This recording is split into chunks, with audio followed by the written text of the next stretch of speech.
여러분 안녕하십니까? 부동산 고민 무엇이든 물어보세요. 2부 순서 시작합니다. 노량진 6구역에 84제곱미터, 그러니까 우리가 일반적으로 말하는 그 30평형 국민평형대 분양가가 25억 원대로 책정이 됐다고 합니다. 25억이 넘는 금액에서는 대출이 2억이 나오니까, 그러니까 현금으로 23억이 있는 사람만 이 집을 살 수 있는 건데요. 매년 1억을 모은다고 해도 23년을 모아야 받을 수 있는 돈으로 서울의 아파트를 살 수 있다라는 뜻인 겁니다.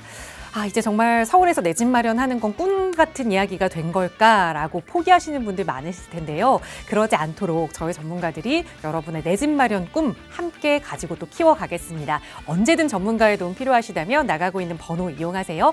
무료 상담 전화 02-2638-3970번이고요. 유료 100원의 상담 문자 샵 3989번도 열어두고 있습니다. 자, 그럼 오늘 준비한 2부 순서 지금 바로 출발합니다.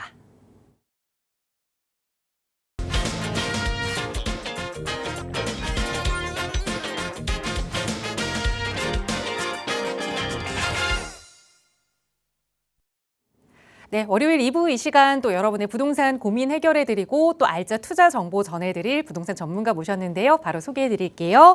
주식회사 차원부동산투자연구소 김문준 이사 나오셨어요. 이사님 어서 오세요. 네, 안녕하십니까. 매주 월요일 오후 2시에 인사드리고 있는 차원부동산투자연구소 김문준 이사입니다. 요즘 정말 날씨가 좀 따뜻해져서 봄나들이 많이들 가실 것 같은데요.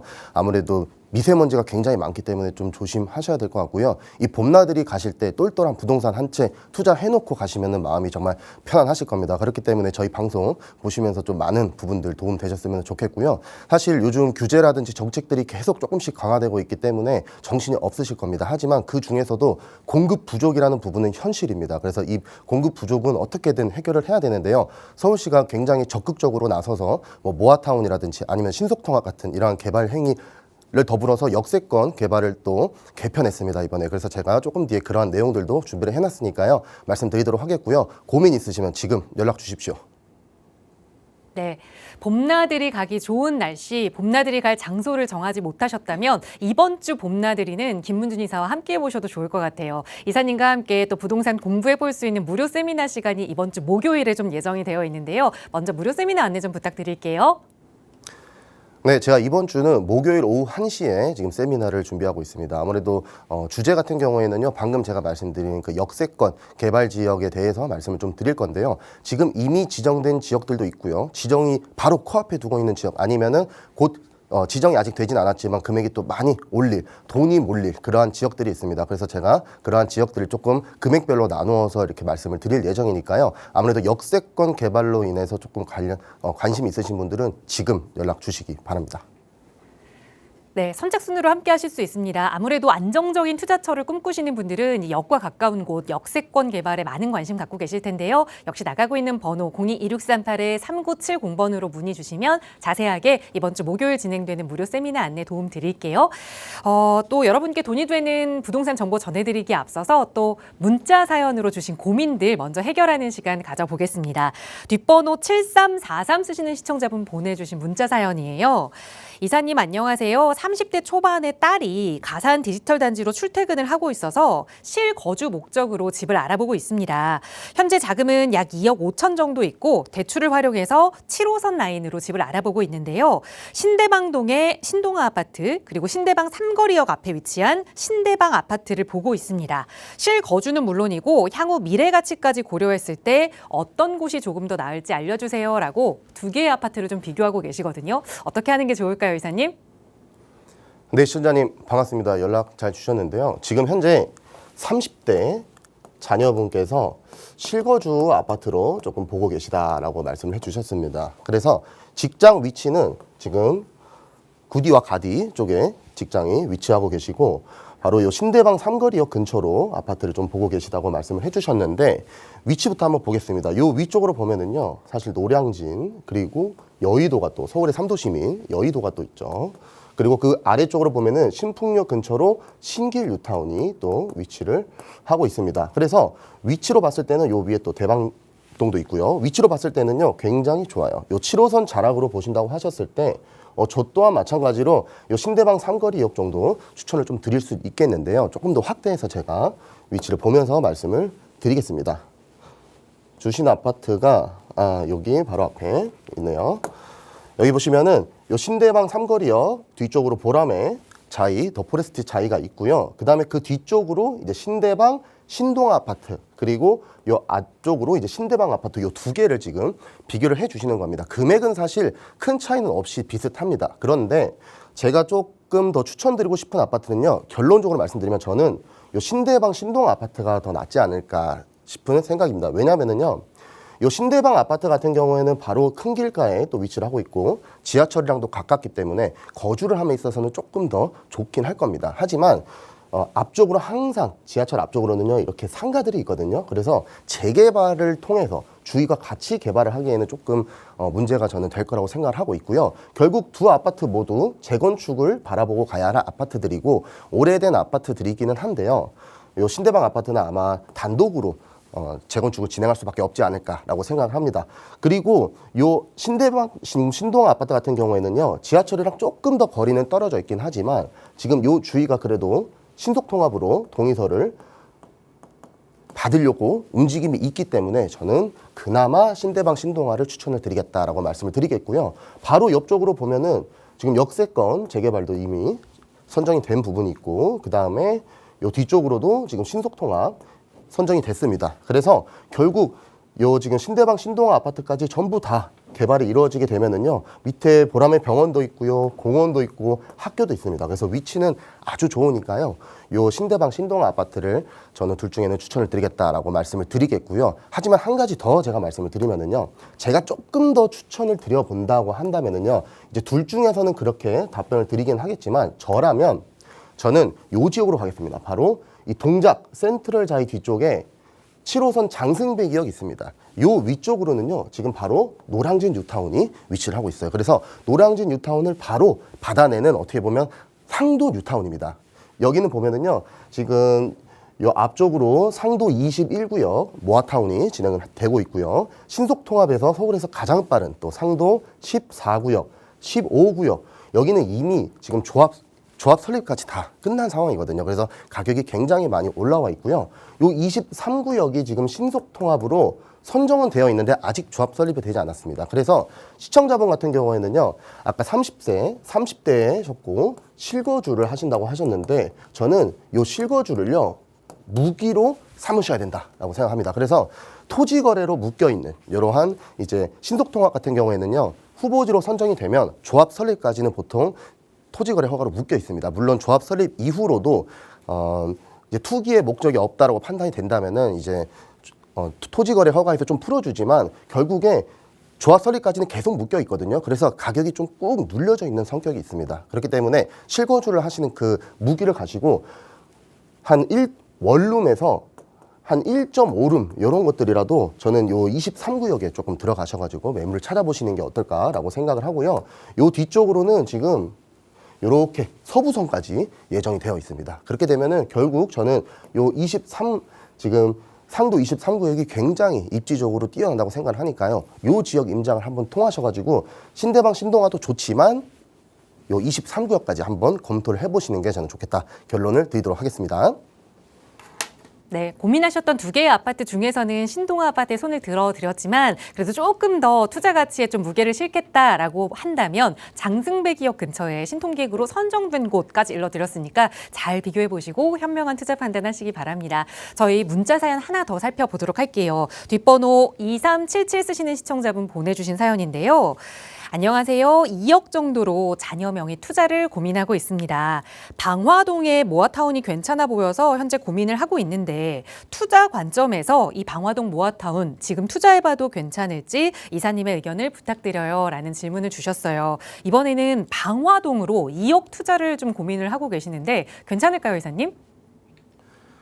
네. 이번에는 이제 방화동 문의를 주셨는데 제가 한번 답변을 드려보도록 하겠습니다. 방화동 모아타운이라고 하면은요. 사실 요 지금 방화동 592-1번지 요 모아타운 한 지역밖에 없습니다. 그래서 아마 요 지역을 말씀 주셨는데 2억 정도로 지금 투자를 하신다고 하셨습니다. 그래서 저는 결론적으로 먼저 말씀드리면은요. 저는 방화 모아타운을 조금 2억으로 투자하시기에는 반대 의견 드립니다. 왜 그러냐면은요. 좋습니다. 요 방화 뉴타운이 결국 지금 제일 빠른 게 방화 6구역이죠. 그래서 요 방화 6구역, 5구역, 3구역, 2구역 지금 모아타운까지 합쳐지면은요 정말 요 큰 뉴타운이 결국 형성이 되는 건데요. 사실 요 마곡 산업단지라든지 그리고 LG 사이언스 파크 이러한 일자리들을 굉장히 또 직주 근접으로 되어 있고요. 마곡 엠베일리 이 아파트들이 이제는 방화 뉴타운 아파트가 들어오게 되면은 사실상 구축이 되는 겁니다. 그래서 신축 아파트가 들어오면서 저는 이 방화 뉴타운이 좋아질 거라고 생각을 합니다. 다만 가장 큰 문제가 뭐냐면 공항입니다. 요 김포공항.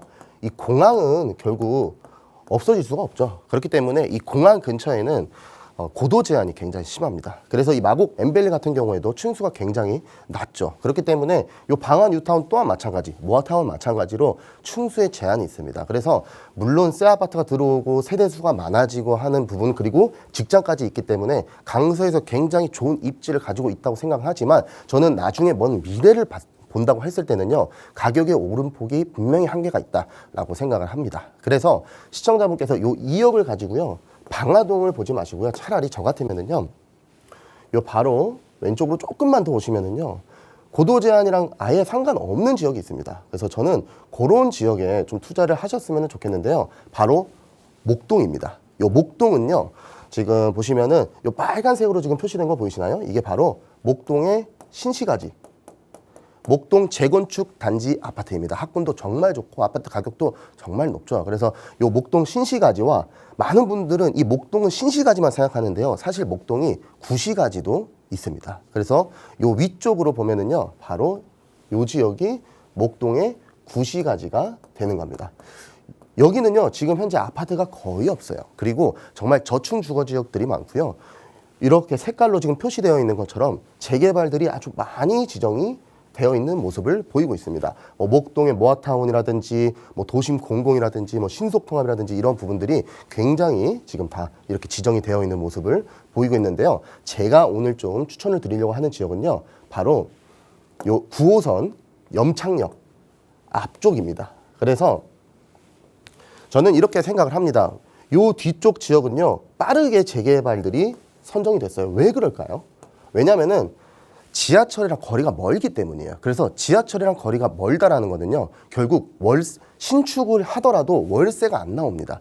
그러니까 결국 신축을 할 필요가 없겠죠. 그러다 보니까 계속해서 노후도가 지속적으로 생겨가지고 재개발이 아니면은 사실 빠른 개발을 하기가 어려운 상황이 된 겁니다. 그래서 강제적으로 이렇게 재개발들을 많이 빠르게 지금 진행을 하고 있는 모습을 보이고 있는데요. 그러면 왜 제가 오늘은 요 앞쪽을 말씀을 드리냐. 사실 이 지역은요. 모아타운이라는 개발이 나오기 전까지는 개발을 할 수 없었습니다. 왜냐면은요. 일반적으로 재개발 같은 경우에는 30년이죠. 요 30년 이상의 건축이 지금 현재 신속통합 같은 경우에는 60% 이상이 넘어야 되고요. 이 모아타운은요. 지금 20년 이상 건물이 50%만 넘으면 됩니다. 그러니까 즉 좀 허들이 낮거든요. 그래서 요 지금 염창역 바로 앞에 요 염창역이요 9호선인데요 황금 노선입니다. 여기가 심지어 급행역이에요. 급행역.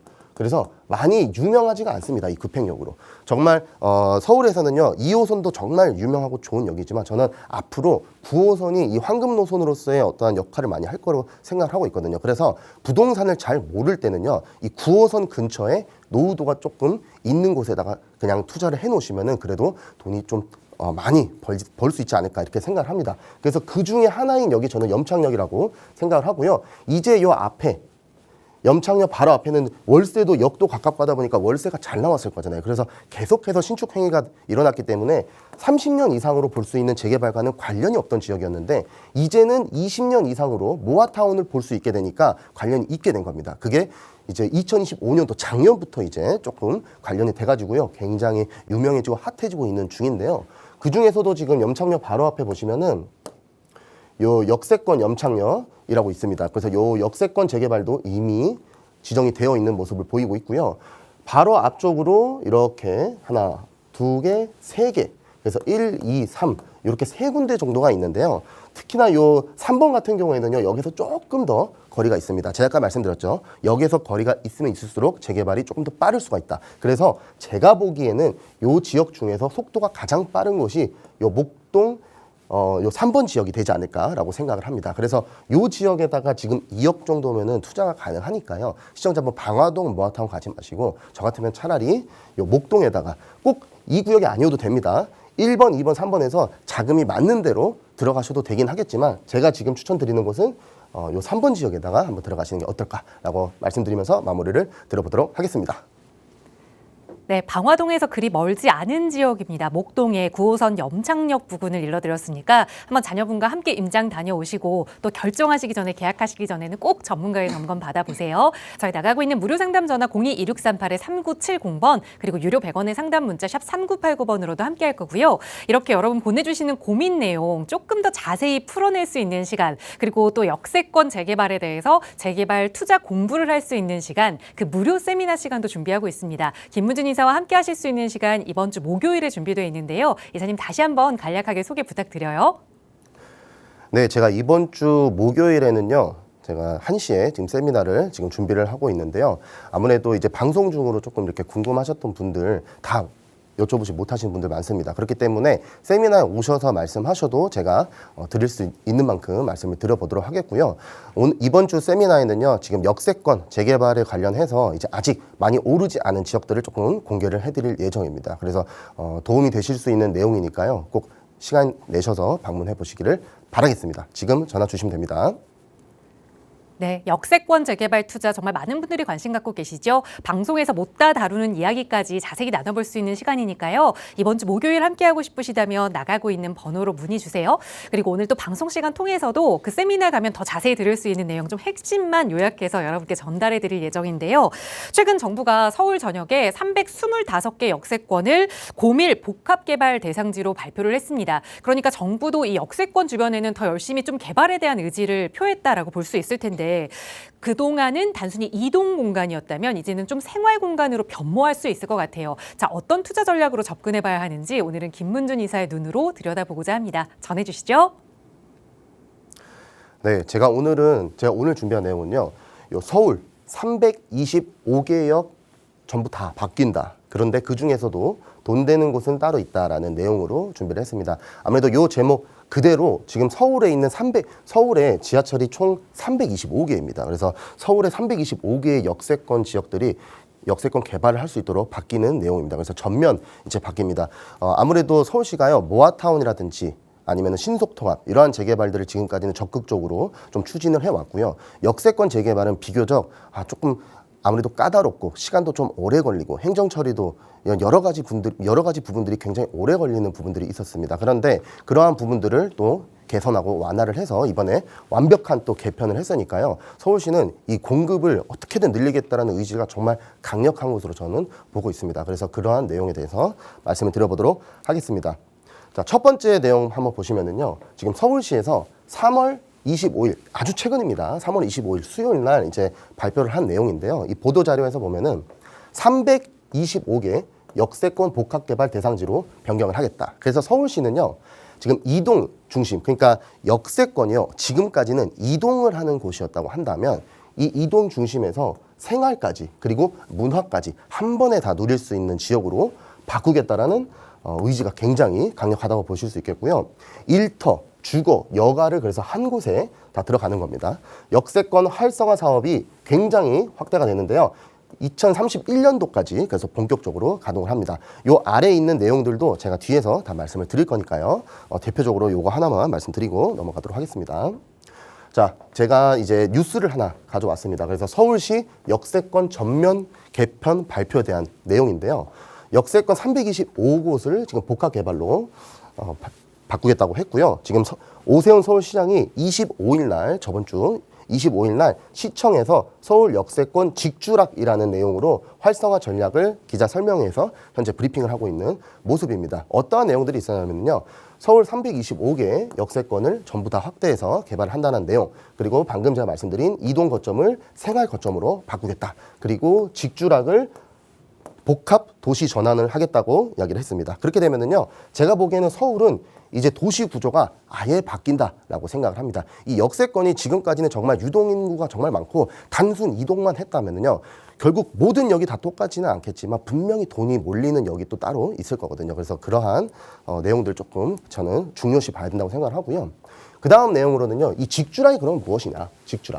직주락은요, 한 곳에서 끝나는 도시입니다. 그래서 요 왼쪽에 제가 지금 사진 올려드린 거 보시면은요. 서울 전역 역세권 직주락 복합 생활 거점 전면 개발입니다. 그래서 서울시에서 라이브 스트리밍을 진행을 한 건데요. 한 30분 정도 되는 분량의 영상입니다. 그래서 한번 보시면은 좀 많이 도움이 되실 거고요. 그 내용에서요. 이 직주락이라고 하면은요. 직 1터입니다. 그다음에 주 3터고요. 그다음에 락 즐길 터 문화와 여가를 같이 즐긴다라는 내용으로 이동은 줄이고 삶을 몰린다. 그러니까 돈이 몰린다라고 보시면 되겠습니다.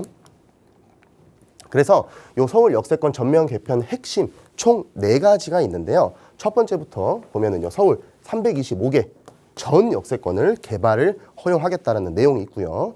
자, 그 다음으로는 환승역입니다. 이거 굉장히 중요합니다.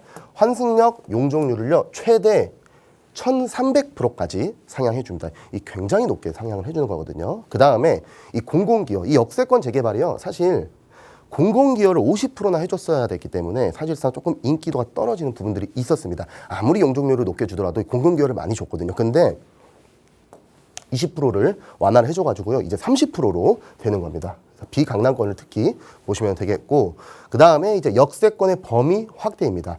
지금까지는 역세권이라고 한다면은요, 250m였다면은 앞으로는 500m까지도 범위를 확대해주고 주택 공급도 확대를 하겠다라는 내용입니다. 그래서 요 4가지 내용을 총 정리를 하면은요, 규제는 풀고요, 밀도는 올리고 속도를 붙이는 겁니다. 사실상 지금 부동산 규제들이 계속 나오고 있지만 이 공급 부족을 어떻게든 해결을 해야 됩니다. 그렇기 때문에 이러한 부분에서는요, 반대로 지금 규제들이 풀리고 있습니다. 그래서 이러한 내용들을 조금 집중해서 보시는 게 저는 좋겠다라고 생각을 하고요. 이 역세권 이 개발 정책 요거를 이제 한눈으로 지금 보자면은요. 첫 번째로는 이제 역세권 장기 전세 주택입니다. 역세권 시프트 많이 들어보셨을 거예요. 이제 역세권 개발을 하면서 장기 전세 주택을 많이 넣어서 임대주택이죠. 임대주택을 많이 넣어가지고 용적률을 많이 받아가지고 개발을 하는 방식이 있었고요. 그 다음에 두 번째로는요. 이렇게 2가지가 한 세트였습니다. 두 번째로는 역세권 활성화입니다. 이 활성화 같은 경우에는요. 아무래도 이제 노인 복지 시설이라든지 뭐 도서관이라든지 이런 부분들을 좀 공공 기여를 통해서 같이 이제 개발을 해나가는 개발이 있었고요. 그 다음에 이제 새롭게 나오는 요 성잠 거점형 도심 복합 개발입니다. 그래서 앞으로 6월 달부터 이제 또 시작을 할 예정입니다. 그리고 여기에 또 추가된 게요. 역세권뿐만이 아닙니다. 요 간선도로 활성화가 지금 현재 이제 추가가 되는데요. 35m 이상의 간선도로 지역은요. 용도 지역을 상업 지역으로 상향해주면서 같이 또 주거와 상업 시설을 개발할 수 있는 것들이 이제 나오게 됩니다. 그래서 요거를 제가 순서대로 좀 말씀을 드릴 예정이고요. 첫 번째로 이제 요 역세권 장기 전세 역세권 시프트죠. 요 역세권 시프트에 대해서 말씀드리면은요. 3월 17일 날 지금 이미 발표가 된 내용인데요. 요 역세권 장기 전세 운영 기준도 완화를 한다라는 내용입니다. 그래서 어떤 내용들을 조금 완화를 했냐면은요. 첫 번째로는 공급을 확대합니다. 그래서 향후 5년간 지금 239개소에 약 한 9만 호를 공급을 할 예정입니다. 그리고 두 번째로는 대상지 확대예요. 기존 역세권은요. 250m였거든요. 이 250m가 사실 그렇게 길지가 않습니다. 근데 이 250m를 500m로 이제 확대를 해주는 부분이 있고요. 그 다음에 마지막으로는 사업 속도의 개선입니다. 지금까지 역세권 재개발이 느리다. 그리고 이제 행정 처리가 너무 복잡하다. 그렇기 때문에 일반 신속통합이 건축 행위 제한이 들어가고 나면은요. 한 1년 정도 이내로 구역 지정이 된다면은요. 사실 길게는 많은 지역들이 4년, 5년까지도 지금 현재 걸리고 있는 지역들도 굉장히 많거든요. 그만큼 행정 처리를 할 것들이 굉장히 많았는데 종합 인허가 같은 경우에도요. 이제 5개월 약 5개월로 확 단축해가지고요. 한 번에 또 진행할 수 있게끔 역세권 재개발도 빠르게 진행할 수 있게끔 만든다는 내용입니다. 자, 그리고요. 가장 중요한 게요. 용적률을 30% 올려줍니다. 그렇게 되면 정말 수익이 또 기대가 되겠죠. 소형 조건은요. 소형주택 60제곱미터 이하의 소형주택을 제공을 하면서 이제 진행을 하게 되는데요. 세대수가 근데 결국에 증가를 한다라는 거는요. 결국 분양 수익이 증가를 하는 거고요. 사업성이 또 개선되면 진행 속도, 조합원들의 수익도 커지고 진행 속도가 빨라진다고 보시면 되겠고요. 특히나 저평가된 지역 있습니다. 뭐 노원이라든지 뭐 이런 저평가된 지역들을 수익을 기대할 수 있도록 크게 더 많은 지원을 해줄 예정입니다. 결국에 결과적으로 보면은요. 용적률을 올려주면 수익 구간이 굉장히 커진다라고 보시면 됩니다. 자, 요거는요 지금 이미 시작했습니다. 그래서 역세권 장기전세주택 운영 기준이 즉시 시행했는데요. 날짜가 3월 6일 날 이미 시행을 했고요. 착공 이전의 모든 사업장을요 최대 30% 용적률 상향을 즉시 적용이 가능합니다. 게다가 3월 6일 이전에 신청한 사업장도 종전 기준과 신규 기준 중 유리한 조건을 선택할 수 있도록 됐습니다. 그 전에 했다고 끝난 게 아니고요. 심지어 선택을 할 수 있도록 바뀐 겁니다. 그래서 요거는 소급 적용이 된다고 보시면 되겠고요. 아직 정말 많습니다. 뭐 마포구에도 그렇고 용산도 그렇고 지금 지정되지 않은 지역 아니면 거의 다 왔는데 아직 지정 안 된 지역들 많거든요. 그러한 지역들 6만 2천 세대 현재 구역 지정 사전 검토 중입니다. 그래서 이러한 지역들에 제가 보기에는 선점 경쟁이 굉장히 본격화되지 않을까라고 생각을 하고 있습니다. 가장 이제 대표적으로 이 원효로 일가를 빼먹을 수가 없어요. 그래서 요 소식이 나오고 나서 3월 20일 날 원효로 일가 역세권 장기전세주택 역세권 시프트죠. 정비구역 수정 가결됐습니다. 드디어 됐습니다. 정말 축하드리는데요. 사실상 이 원효로 일가 모든 많은 분들이 다들 됐다고 생각하셨을 겁니다. 근데요. 2021년도 12월에 건축 행위 제한이 걸리고 나서 정비구역 지정까지 4년 한 반 정도 되는 시간이 걸린 겁니다. 굉장히 오래 걸렸죠. 사실상 요 바로 옆에 효창공원 앞 역세권, 효창동 역세권 재개발이죠. 여기도 지금 거의 한 3천 세대 정도 들어오는데 요 효창공원이 조금 더 늦게 시작했습니다만 먼저 지정됐습니다. 이렇게 속도가 어떻게 될지 모르는 거예요. 근데 결국 대장은 대장이고 저는 이렇게 생각하고 있거든요. 요 원효로 일가 제가 아마 한 2주 전에 아마 역세권 재개발로 가장 빠르게 구역 지정 발표가 되는 곳은 원효로 일가가 아닐까라고 말씀을 드렸는데 이 내용이 3월 20일 날 또 이렇게 발표가 된 겁니다. 그래서 제가 자료로 잠시 말씀드리는 건데요. 이 지역 또한 마찬가지고 이 뒤에 지금 청파동 3가 여기도 지금 남영역 역세권 재개발 진행하려고 하고 있거든요. 그러다 보니까 저는 지정이 이미 된 지역도 또다시 한번 살펴봐야 할 지금은 시간이다라고 생각을 하고 있습니다. 자, 그 다음에 역세권 활성화입니다. 이 역세권 활성화 개발이 완전히 바뀌는 겁니다. 그래서 전면 확대가 되는데요. 기존에 이제 100개 정도였던 이제 역세권 요 활성화 개발을 할 수 있는 지역이요. 325개. 그러니까 서울에 있는 전체 모든 역세권을 상업 지역으로 상향이 가능하도록 만든 겁니다. 그리고 비강남권을 특히 사업성 개선을 합니다. 그래서 공공기여가 50%에서 30%로 완화를 했다라는 것 자체가요. 민간 참여를 계속해서 늘리기 위함이라고 보시면 되겠습니다. 자, 그 다음으로는요. 새로운 개발 모델입니다. 그래서 성장 거점형 도심 복합. 요즘 도심 복합 개발 정말 이야기가 많죠. 드디어 6월에 이제 공모 예정입니다. 그래서 어떻게 될지 저도 또한 궁금한데요. 환승역 반경 500m, 용적률 최대 1,300%고요. 싱가포르의 마리나원 수준으로 갑니다. 그래서 고밀 복합 공간으로 갈 거고요. 두 번째로는 간선도로변 활성화입니다. 꼭 역세권이 아닙니다. 35m 이상 간선도로 주변에는요. 상업지역으로 용도를 상향해 줍니다. 그래서 업무나 주거 복합적으로 배치를 할 수 있도록 하는데요. 요것 또한 마찬가지로 5월 달에 이제 드디어 공모가 예정됩니다. 그래서 저도 좀 기대를 많이 하고 있는 부분이고요. 결국 결론은요. 역, 도로 둘 다 이제 개발이 가능하다라고 보시면 되겠습니다. 자, 그러면 향후 이제 올라갈 지역, 이제 어디가 이제 올라갈 것인가? 환승역, 그리고 노후도가 확보된 지역, 그 다음에 비강남 사업성이 또 나오는 지역, 그 다음에 간선도로, 개발축 형성 구간, 요 세 가지를 저는 조건을 갖춘 곳으로만 이제 돈이 몰린다라고 생각을 합니다. 그래서 오늘 제가 결론을 말씀드리면은요. 환승역, 그 다음에 노후도, 그 다음에 비강남권, 요 세 가지가 겹치는 순간이 저는 이제 선점 구간이라고 생각을 합니다. 그래서 이러한 내용들로 제가 또 세미나에서 지역들도 말씀을 드릴 예정이니까요. 한번 꼭 연락 주셔가지고요. 세미나 방문해 보시기를 바라겠습니다. 감사합니다. 네, 그 세 가지 요소가 겹치는 지역이 어디인지 이제 궁금하실 텐데요. 그 이야기 나눠보실 수 있는 무료 세미나 시간 준비가 되어 있습니다. 이번 주 목요일 세미나인데요. 다시 한번 간략하게만 소개 부탁드려요, 이사님. 네, 제가 이번 주 목요일 좀 오후 1시에 지금 세미나 준비하고 있습니다. 그래서 이 역세권 개발 굉장히 저는 이제 인기가 많아질 것으로 생각합니다. 그래서 남들보다 빨리 움직여야 됩니다. 이거 유명해지기 전에 움직이셔야 좋은 입지에 가격도 싸게 선점할 수 있는 겁니다. 모두가 다 알게 된 정보가 됐을 때는 금액이 비쌀 겁니다. 그렇기 때문에 그러한 지역들 조금 빨리 한 발 빨리라도 움직이실 수 있을 때 연락 주셔가지고 신청해 보시기를 바라겠습니다. 연락 주십시오. 네, 나가고 있는 무료 상담 전화로 문의 주세요. 무료 세미나 이번 주 목요일 안내 조금 더 자세하게 도움 드리겠습니다.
네, 계속해서 또 부동산 알짜 투자 지역 분석하는 시간 이어가겠습니다. 함께해 주신 전문가 소개해 드릴게요. 강경훈 도시연구소 유주성 팀장 나오셨어요. 팀장님 어서 오세요.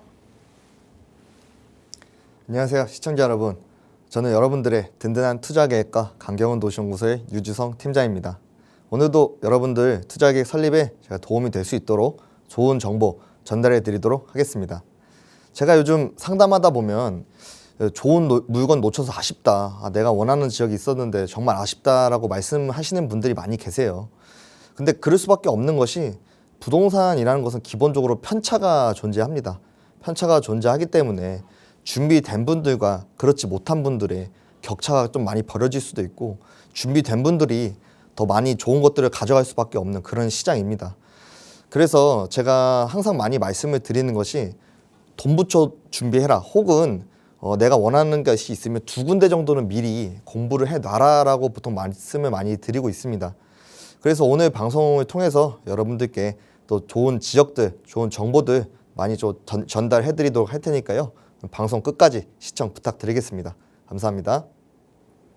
네, 여러분께서도 그 준비된 투자자가 될 수 있도록 저희 전문가들이 함께하고 있습니다. 언제든 방송 보시면서 우리 전문가들의 도움 필요하시다면 무료 상담 전화 이용하세요. 서울 지역번호 02-2638-3978번으로 함께할 거고요. 문자 편하시다면 유료 100원의 상담 문자 샵 3989번도 이용하실 수 있습니다. 앞서 오늘 1부에서 이 아파트 가격 이야기를 하다가 뷰가 안 보이는 저층과 뷰가 잘 보이는 고층의 가격 차이가 시세가 한 5억 정도 벌어진다라는 이야기를 우리 전문가께서 하셨는데요. 그만큼 이 뷰가 얼마나 중요한지는 우리 투자자분들 잘 알고 계실 겁니다. 그 안에서 한강뷰라면 정말 더할 나위 없겠죠. 오늘 이 한강뷰를 기대할 수 있는 광진구 이야기를 좀 나눠보고자 하거든요. 팀장님 전해주실까요? 네, 오늘 광진구에 대해서 또 설명을 드릴 건데요. 제가 지난 시간에도 한번 설명을 드렸지만 오늘은 좀 다른 접근 방식을 가지고 좀 보려고 합니다. 그러니까 최근에 이제 조망권 아파트라는 얘기를 많이 하죠. 조망권이 이제 어떤 거냐면 쉽게 말씀드리면 이제 옆에 강이 있냐, 혹은 이제 자연물 중에서 공원이 있냐, 뭐 녹지가 있냐, 뭐 이런 것들을 대부분 많이 말씀하신 것들이 조망권 아파트다라고 얘기를 하는데 제가 그래서 오늘 그거를 중심으로 이제 준비를 했습니다. 그래서 오늘은 이제 리버와 포레로 가는 길인데요. 보통 우리 아파트들 이름 지을 때 땡땡 리버 하면 보통 앞에 근처에 한강이나 혹은 또 일반적인 강들이 있죠. 그다음에 마찬가지로 또 땡땡 포레나 뭐 땡땡 파크로 넘어가게 되면 주변에 공원이라든지 녹지라든지 이런 것들이 또 있습니다. 그래서 아파트 이름만 봐도 어떤 것들이 조망권의 중심인지를 좀 볼 수가 있는데요. 근데 지금 조망권 아파트가 사실은 이 고급 주거지의 굉장한 필수 요건입니다. 왜냐면 뭐 이게 고급 주거지로 가기 위한 첫 번째 그 길이기 때문에 오늘 조망권 아파트에 대해서 또 광진구를 통해서 말씀을 드리도록 하겠습니다. 광진구 입지는 제가 저번 주에도 한번 말씀을 드렸지만 다시 한번 좀 설명을 드리면 여기 이제 성동구가 있고요. 동대문구, 중랑구, 강동구, 송파구, 강남구, 서초구가 이렇게 접해 있습니다. 그래서 보시는 것처럼 한강 주변에 좀 중요한 지역들과 좀 접해 있는 모습이고요. 우리가 흔히 상급지라고 얘기하는 성동구, 강남구, 송파구 등이랑 접해 있습니다. 그래서 동부 한강벨트 지역의 핵심 지역이다라고 저는 보고 있습니다. 그리고 성동구의 또 배후 주거 지역입니다. 성동구, 성수동 위에 이제 성수동과 이 공업 지역들이 조성이 되면서 이제 주거 지역으로서 배후 주거 지역으로서 저층 주거지로 형성이 되었습니다. 이게 강남 지역이 형성됐을 때 비슷하게 형성이 되었었고요. 그렇기 때문에 약 60%의 저층 주거 지역이 형성이 되어 있습니다. 서울시도 굉장히 저층 주거 비율이 굉장히 높은 편인데요. 그 중에서도 광진구는 훨씬 더 높은 편에 속하게 됩니다. 그래서 이 지역 같은 경우는 굉장히 높은 저층 주거지 비율을 갖고 있습니다. 이게 어떤 것을 의미하냐면 공동주택, 이제 아파트로 변환하기 위한 택지들이 많다. 쉽게 말씀드리면 아파트를 지을 가용 택지가 많다라고 보시면 되겠습니다. 그래서 앞으로 재개발이나 이런 주택 정비 사업이 굉장히 활발하게 일어날 수밖에 없는 지역이다라고 보시면 되고요. 또 강남 3구의 외연 확장 영역입니다. 외연 확장 영역이 어떤 것이냐면 쉽게 말씀드리면 여기 강남 압구정이 있고 청담이 있고 잠실 지역이 있죠. 이쪽 지역과 이쪽 지역이 거리상으로는 그렇게 멀지가 않습니다. 실질적으로 자동차라든지 대중교통 이용하셔서 그렇게 먼 거리는 아니기 때문에 이쪽 지역들의 지금 금액이 한 100억, 70억, 뭐 30억, 40억 이런 식으로 주거 비용이 올라가다 보니까 주거가 부담스러우신 분들이 이렇게 넘어가게 되는 현상을 얘기하는 거고요. 그렇기 때문에 가격이 강남이 오를 때 같이 따라오르는 그런 외연 확장 영역이다. 대표적으로 성동구가 있습니다. 하지만 성동구도 굉장히 많이 올랐죠, 최근에. 그렇기 때문에 이 광진구로서 좀 많이 몰리는 경향이 있다. 이렇게 보시면 되겠습니다. 오늘 또 광진구 하면 또 2030 저층 2030 광진 플랜에 대해서 또 설명 꼭 드려야 되는데, 아까 말씀드린 것처럼 광진구가 기본적으로 웬만한 지역이 다 저층 주거지로 형성이 되어 있기 때문에 이 기본 계획 또 놓칠 수가 없습니다. 그래서 광진 재창조 플랜 같은 경우는요, 이 광진구의 이제 도시군 기본 계획으로서 이제 최상위의 계획이다. 이 지역을 설계하고 구상하는 계획이다라고 보시면 되겠고요. 옆에 보시는 것처럼 10미닛 도시, 이 10미닛 10분 거리에 어디든지 갈 수 있는 그런 보행 일상권을 중심으로 한 도시를 만들겠다 하는 게 기본 기조입니다. 그래서 보시는 것처럼 첫 번째는 주거지에 대한 얘기를 하고 있는데요. 아까 말씀드린 것처럼 저층 주거지가 굉장히 많기 때문에 그 지역 일대의 정주 환경을 개선하겠다라는 내용이 있고요. 한강변 일대의 주거 환경을 정비하겠다. 대표적으로 자양동이죠. 자양 1동, 2동, 3동, 4동 그 지역들을 좀 주거 환경을 정비하겠다라고 하는 지금 이슈가 있습니다. 그리고 주거 복합 개발을 통한 편리한 주거 인프라를 조성하겠다는 내용인데요. 이제 주거 복합 개발 대표적인 게 구의자양 재정비 촉진지구에 롯데캐슬 이스트폴이 있습니다. 업무시설, 상업시설, 특히 공공청사까지 다 한 번에 들어가 있는 그런 복합 개발을 정말 잘했던 지역이기 때문에 광진구에서도 성공을 한번 했으니까 그 기조를 이어가지 않을까, 또 다른 지역에 또 그 기조를 이어가지 않을까라고 저도 생각을 하고 있습니다. 두 번째로는 지역 자원 재구조화 및 주변 기업 연계 개발인데요. 연계 개발은 간단합니다. 그냥 이쪽에 이 성동구와 이 강남구와 이 송파구와 어떤 식으로 연계를 할까? 우리가 그 지역에서 없는 것들 받아줄 만한 건 받아주자라는 그런 내용인 거고요. 근데 여기서 지금 가장 중요하게 보셔야 될 거는 뭐 나머지는 일반적인 내용인데, 이 한강 접근성 개선과 명소화, 그다음에 어린이대공원 일대 재구조화인데요. 한강 같은 경우는 간단합니다. 한강이 굉장히 커요. 이렇게 보시는 것처럼. 많이 전면이 접해 있고요. 이 뚝섬 뚝섬 한강공원과 이 광장동 이 한강 쪽을 어떻게 개발할지에 대해서 광진구도 굉장히 고심을 하고 있고 발전적으로 얘기를 하고 있는 상황입니다. 그리고 이제 광진구를 보시게 되면 아차산이 녹지가 큰 게 하나 있고 어린이대공원이 큰 게 하나 있고 이 한강이 이렇게 돼 있는데요. 이 중심에 어린이대공원이 있기 때문에 이거를 굉장히 이용을 잘해서 뭔가 센트럴파크화 해보자. 라고 얘기를 예전부터 했던 것처럼 지금도 더 발전적인 방법으로 얘기를 또 하고 있습니다. 마지막은 이제 산업 및 이제 일자리에 관한 내용인데요. 산업지역과 일자리에 관한 내용인데, 보시는 것처럼 상업지역이 이제 건대 입구가 가장 큰 상업지역입니다. 보시는 것처럼 여기가 저층 상업지로서 젊은 친구들이 굉장히 많이 이용을 하는 지역이고요. 서울시 3대 상권이다까지 얘기를 하고 있습니다. 그렇기 때문에 이 상업지를 조금 더 이용을 잘 해보자, 발전시켜보자는 내용이 있는 거고, 그다음 아까 말씀드린 것처럼 구의자양 재정비 촉진지구에 이제 백화점이나 이런 고층 상업지들이 들어오면서 옆에 마찬가지로 그 동서터미널도 지금 현대화 사업을 하고 있기 때문에 이런 곳들에 이제 상업지를 만들어서 여기는 고층 상업지 그런 것들을 조성해보자라고 지금 내용을 얘기를 지금 하고 있는 것입니다. 광진구는 이제 생활권역이 총 4가지로 나눠져 있는데요. 중곡권역이 있고요. 화양군자권역이 있고 자양권역이 있고 구의광장권역이 있습니다. 제가 저번 주에도 설명을 드렸지만 이 걸어갈 수 있는 거리, 그러니까 역세권을 중심으로 지금 생활권을 다시 재편성하는 상황이기 때문에 그런 식으로 제가 조금 더 디테일하게 말씀을 드리면 이 건대입구역 중심으로 자양동 3, 4동 쪽과 화양동이 하나의 또 생활권이라고 보시면 되고, 그다음에 구의역을 중심으로 또 구의 1동, 3동, 자양 1동, 2동이 지금 하나의 또 생활권을 이루고 있다라고 보시면 되겠습니다. 그리고 광나루역을 중심으로 물론 강변역도 있지만 이쪽 라인은 아파트들, 대부분 공동주택 단지들이 있기 때문에 아파트들이 있습니다. 그렇기 때문에 이 옆에 지역과 사실 생활 환경이라든지 주거 환경이 굉장히 다릅니다. 그래서 이 지역은 또 따로 제가 그냥 생활권으로 편성을 했고요. 그다음에 군자역, 이 어린이대공원 북부지구, 이 군자역과 아차산역을 중심으로 한 이쪽 생활권이 있는데, 여기도 보시는 것처럼 군자역 생활권이 또 따로 있고요. 아차산 생활권이 따로 있습니다. 하지만 제가 봤을 때는 그냥 비슷하기 때문에 그냥 하나로 묶어놨습니다. 그리고 마지막으로는 중곡, 이 의료시설 그 근처에 있는 중곡 단지가 있겠습니다. 그래서 저는 총 5가지에서 6가지 정도로 광진구의 생활권을 좀 분석을 해봤고요. 근데 광진구 또 오늘 북부에 대해서 좀 집중적으로 말씀드릴 건데요. 광진구 북부를 보시게 되면 좀 이런 식으로 굉장히 큰 지역이 이렇게 형성이 되어 있습니다. 이 지역이 아까 말씀드린 것처럼 아차산역과 군자역 생활권이라고 보시면 되겠는데요.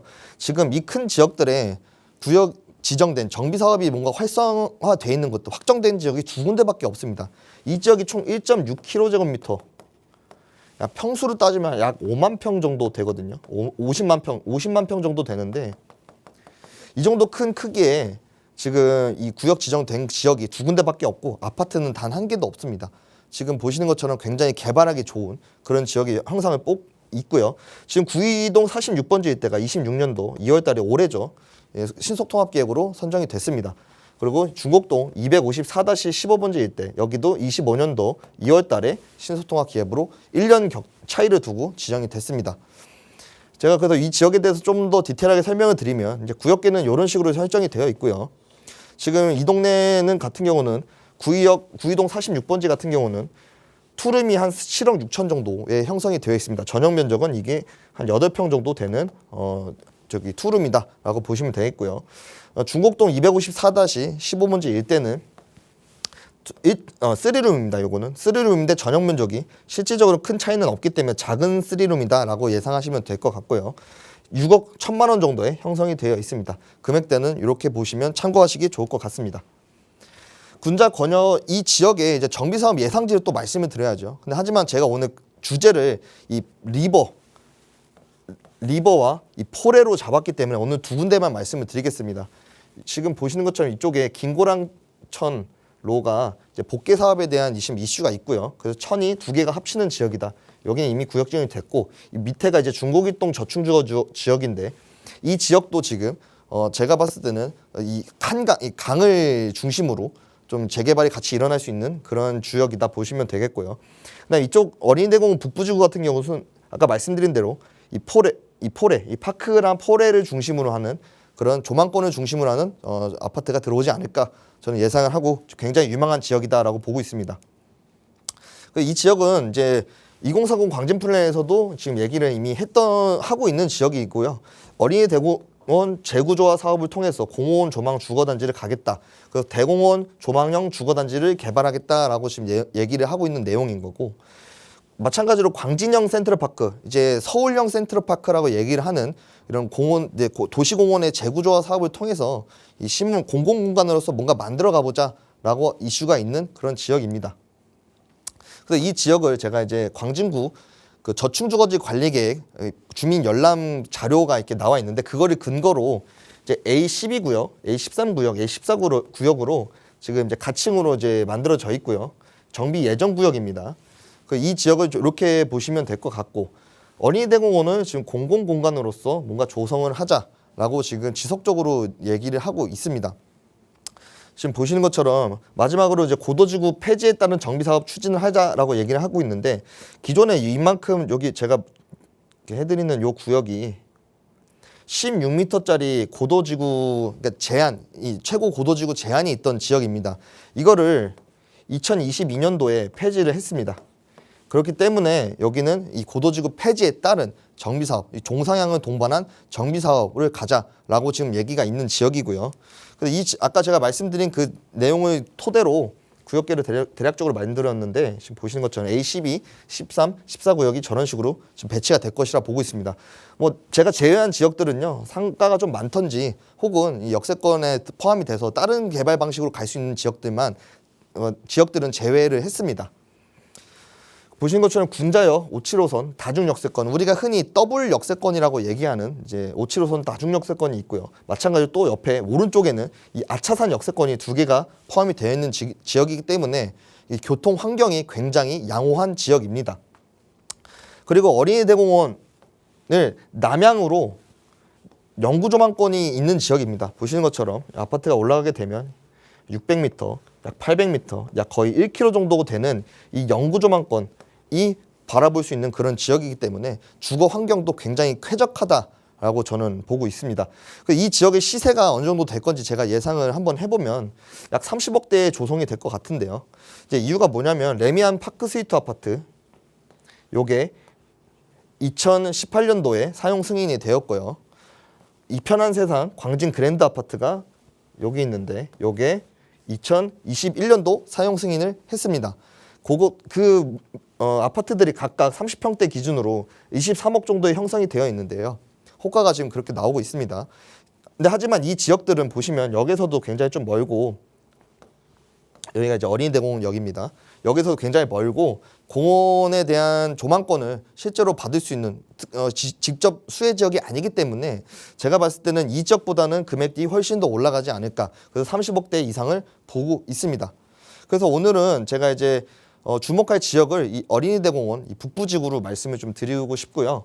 이 지역은 약 투룸이 약 12평 정도 전후로 형성이 되어 있고요. 그런 12평 정도 전후로 형성된 것들이 5억대 중반의 가격이 형성이 되어 있습니다. 실투자금은 2억대 정도면 충분히 가능한 지역이니까 제가 봤을 때는 2억 정도를 갖고 계신 분들은 좀 눈여겨볼 만한 지역이다라고 보고 있습니다. 그래서 제가 이 지역을 다시 정리해드리면 지금 보시는 것처럼 약 5만 평 정도 되는 굉장히 큰 지역입니다. 이 지역이 이제 군자역 5, 7호선과 아차산 역세권이 있기 때문에 굉장히 양호한 교통을 갖고 있는 또 지역이고 그다음에 어린이 대공원이 있는 지역이기 때문에 굉장히 쾌적한 주거 환경도 갖고 있다.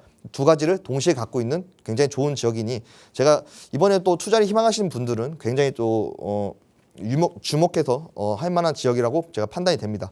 오늘 강의는 여기서 마치겠고요. 또 궁금한 점 있으시면 언제든지 저희 대표번호로 연락 주시면 제가 친절하게 또 상담해 드리도록 하겠습니다. 네, 투자에 있어서 너무나 중요한 그 뷰, 숲뷰, 어린이 공원 뷰를 평생 좀 가져갈 수 있는 그런 투자처 이야기를 나눠드렸는데요. 저희 방송 시간에 드린 정보에 대해서 혹은 그 외에도 한 1, 2억 정도로 소액 투자처에 대해서 궁금하신 분들 위해서 유주성 팀장과 함께 할 수 있는 무료 세미나 시간도 준비하고 있습니다. 간략하게 다시 한번 소개 부탁드려요, 팀장님. 네, 저희 강경원 도시연구소 세미나는요. 매주 수요일과 토요일 오후 1시에 있습니다. 이번 주는 1억에서 2억대 투자 특집 재개발의 기초를 주제로 이제 준비를 했는데요. 부동산에 그런 말이 있습니다. 이제 엉덩이가 가벼운 사람일수록 반드시 투자에 승리한다라는 말이 있는데 당연한 게 임장도 많이 다니시고 정보도 적극적으로 얻으려고 하시는 분들이 그렇지 않은 분들보다 조금 더 성공 확률이 높은 거는 지당한 사실입니다. 그래서 이번 기회에 여러분들이 저 부동산 투자를 또 마음을 좀 열고 또 엉덩이 또 가볍게 하셔서 저희 강경원 도시연구소 세미나 지금 바로 신청하셔서 이번 투자에 꼭 승리하시는 여러분들이 모두 되시기를 바라겠습니다. 감사합니다. 네, 저희 방송 시간 이후에도 나가고 있는 무료 상담 전화는 계속 열어둘게요. 세미나 참여 원하신다면 편하게 문의 주시기 바랍니다. 아울러 저희 프로그램은 여러분께 보다 다양한 정보 제공하기 위해 마련되고 있습니다.